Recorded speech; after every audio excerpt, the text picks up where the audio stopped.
Good evening, students. This is another session. This is the fifth session, .NET programming. This is our last and the final session of this subject, .NET programming. This chapter, final chapters conclude what type of informations are available in these chapters in validation controls, user controls, events, cascading style sheets, state management, ASP.NET application, tracing, security. Validation controls. Validation is testing to determine whether the user enters something into the field. After you determine that something was entered, you can also check to see whether what was entered is either a number or a character, and also compare user input between different fields. So this is a client-side JavaScript code example. This script generated for JavaScript. The function is check form. The form should be activated what type of these elements available in this particular string that are using for counter. Each and every temporary type will be increasing this text. Finally, please enter the all information, temp, focus, and return false. Return true, then you will move to script again to move to all the up to end of this string elements. Next, validation control. There are six important validation controls are there. One is compare validator, another one is custom validator, range validator, regular expression validator, required field validator, and validation summary. So these are these important controls are ASP. Compare validator means a validator control that allows for comparisons between this user input and another items using a comparison operator equals, greater than, less than, and so on. ASP custom validator, a validation control that checks the user entry using custom coded validation logic. Another one is a range validator, a validation control that checks the user input based upon a lower or upper range of numbers or characters. Regular expression validator is a validator control that checks that the user entry matches a pattern defined by a regular expression. This is a good control to use. Check email addresses and phone numbers. Next control is record field validation, a validation control that ensure that the user does not skip a form entry field. Validation summary is validation controls that display all the error messages from the validators in one specific spot on the page. Next, there is an example of validation. Here this is checking that information of the script here, what type of sign up and sign in, and what login format, and you will come to member sign up, then you will move to validation part. In this part for sign up, what are the informations are available in this particular user site for text box?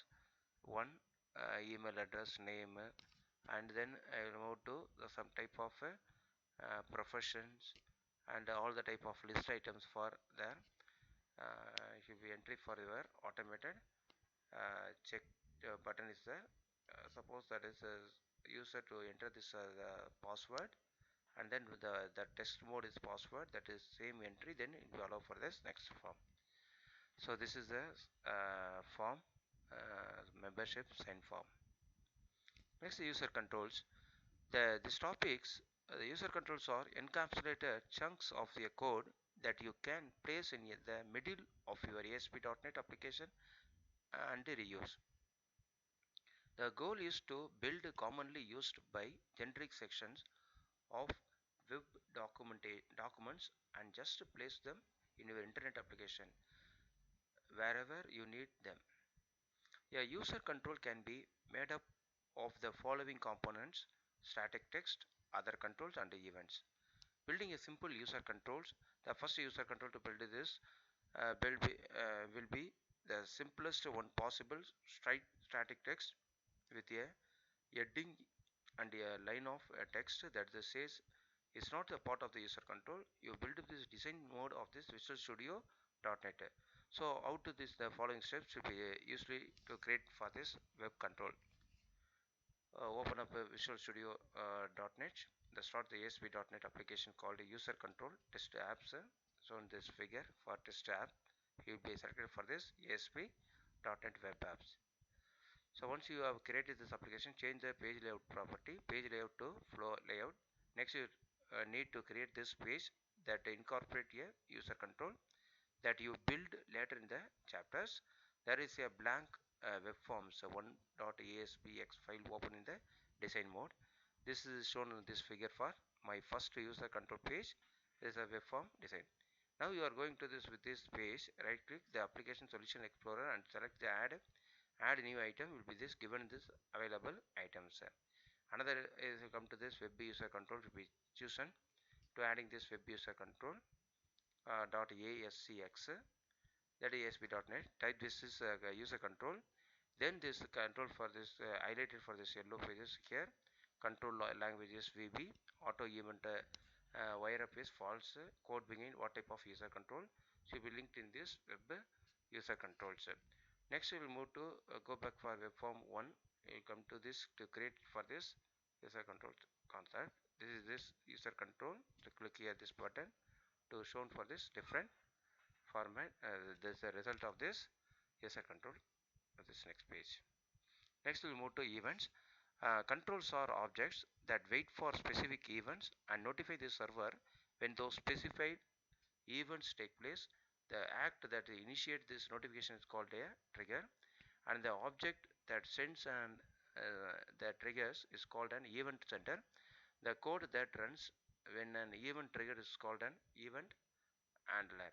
A common example of object triggered an event is a button on a page. The button is an object and the user click on it initiate this trigger, the on click event. This is this ASP button to following this events are to be firing here. On click, on command, on data binding, on dispose, on initially INI8 and on load, on pre-render, on unload. Cascading style sheets topics. Cascading style sheets or CSS lets you assign formatting properties to HTML tags throughout your document. Applying styles to your web documents can save you considerable time in development. There are two methods to use when applying the style to any text that is displayed in the browser. The first is to apply the appropriate HTML tags that format the text, such as font, bold is using B and italic is I. The other method is to apply the style sheet either inline or attached as a separate file, that is external sheet, that is external CSS that applies the change to this text directly. So creating this HTML tags here to style in this paragraph P, style equal to color colon red and then font style colon bold. Here is the text that we want to change for the type of the informations. So there are two types of style sheet: internal style sheet, external style sheet. Style builder. It's easy to apply a style block to an item that you have selected on your design page. Highlight the item where you want to apply the style. Right click this highlighted item and select the build style. Change the style settings and any desired settings within this style builders. So if it will be applying this the type of this any lowercase to uppercase value, then the select OK. That according to simply that dialog box there are applying for 8 types of styles. One is font, background, text, position, layout, edges, list and other. External style sheets reference style sheets in web documents, which is quite easily simplify the following steps. So we'll be come to this 3 steps simply to adding for this external page. Here the link rel equal to style sheet, type of text slash css, hyperreference equal to what type of this styles name, css will be there. So this is this open to this outline, open out to this explorer for this outline external CSS in this style sheet. Next we'll move to state management. So understanding the state, introduction to view states, using query string, using session, using cookies, managing state. Understanding the state of this using user was consistently known to the application. Basically, state is what the application known about the user. The internet is stateless in nature. Basically, the whole thing works with HTTP request and responses. The server receives an HTTP request for a particular page and sends the browser the request page. The server makes no distinction about the browser. It just sends the page to every browser is equal to the server size. So introduction to view state. View state is the latest ASP.NET features that was not available in ASP 3.0. With view state, you can easily maintain the state of your controls between these round trips to the server. ASP.NET requires this capability because you can program view web forms with multiple round trips to the server. It is possible to program your web controls so that each controls forces the pages to make a round trip to the server every time the control is changed in order to perform an event. View state this a few examples about this view forms.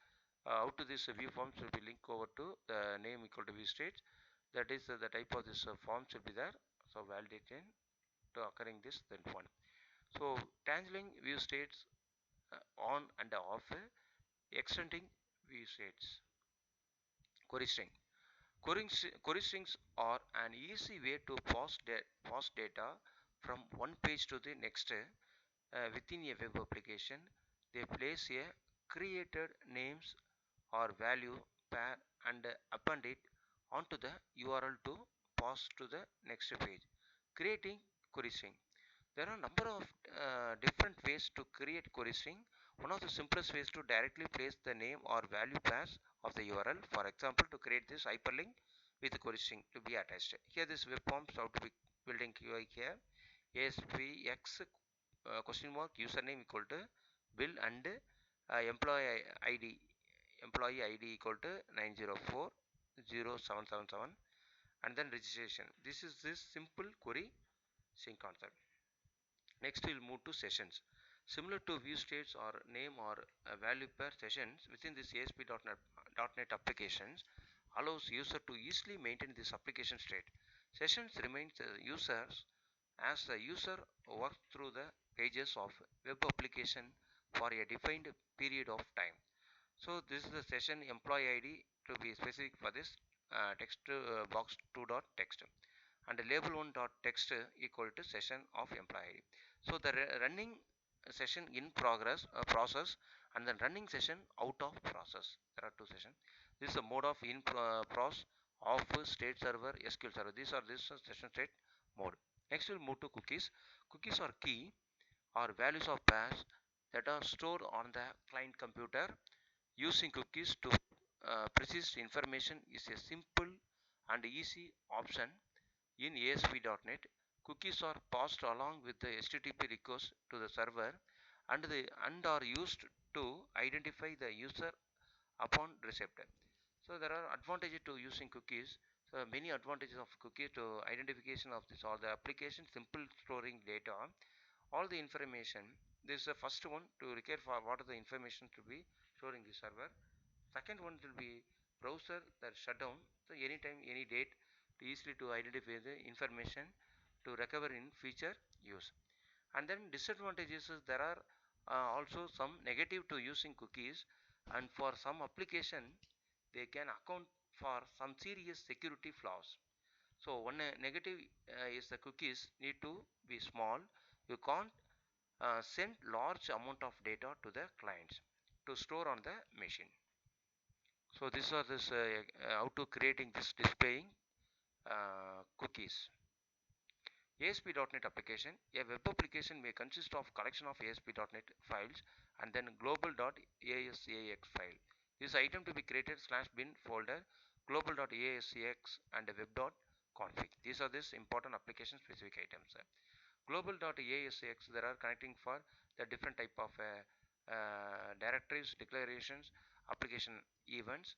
Application directives will come to assembling for application at import at assembly. The understanding for web config. Web config is a application file that allows you to set application wide setting from one convenient file. This file is created to for you when you create an application. If you want to change any of the application setting in classic ASP, it was done in the IAS Microsoft Management Console MMC. So next topic is move to tracing. The tracing feature in ASP.NET is a new means of debugging a web application. One of the more important steps in developing application for the web is understanding which information is being sent from one page request to the next. ASP.NET application to enable tracing in two places. The first is the application level and the second option is the page level. These are the attributes for trace node: enabled, request limit, page out, output, trace mode, local only, request detail, trace information, control tree, session state, and application states. Cookies collection, headers collection, form collection, query string collection, server variable. These are the trace log files. Next we'll move to security. The way to make security work is in your application is with authentication and authorization. Each one plays an important role in the development of security model that you build into your site. Authentication. Authentication is the process of determining the identity of the user. Once the user has been authenticated, you can use the identity to determine if he has authorization to process. They may be allowed or denied. These are this authentication provider: Windows Forms and Passport. Windows authentication is used together with the Internet Information Server authentication. Authentication is performed by IIS in the following ways: basic, digest, or integrated Windows authentication. When IIS authentication is complete, ASP.NET uses the authenticated identity to authorized access. Forms requests are not authenticated requests redirect to an HTML form using HTTP client side redirection. The user provides his login information and submit the form. If the application authenticates the request, the system issues a form that contains the credentials or a key for reacquiring the identity. Next, Passport is a centralized authentication service provided by this Microsoft that offers a single login and core profile services for member sites. So authenticating and authorization user, that is the same thing for web config. It is authenticated node to identification impersonate to be equal to true. Authorization may be sub element for allow and deny. These are this password format. Clear. The passwords are stored in clear text. The text, the user password is compared directly to this value without further transformation. Another MD5 means message digest 5 hash digest.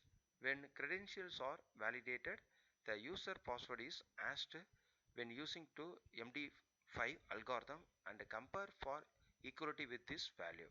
The clear text password is never stored or compared when using this value. This algorithm produce better performance than SHA-1. SHA-1 is the passwords are stored with the SHA-1 hash digest when credential are validated. The user password is hashed using SHA-1 algorithm and compare for equality with the values. The clear text password is never stored or compared when using this value. Use the algorithm for best security. Thank you.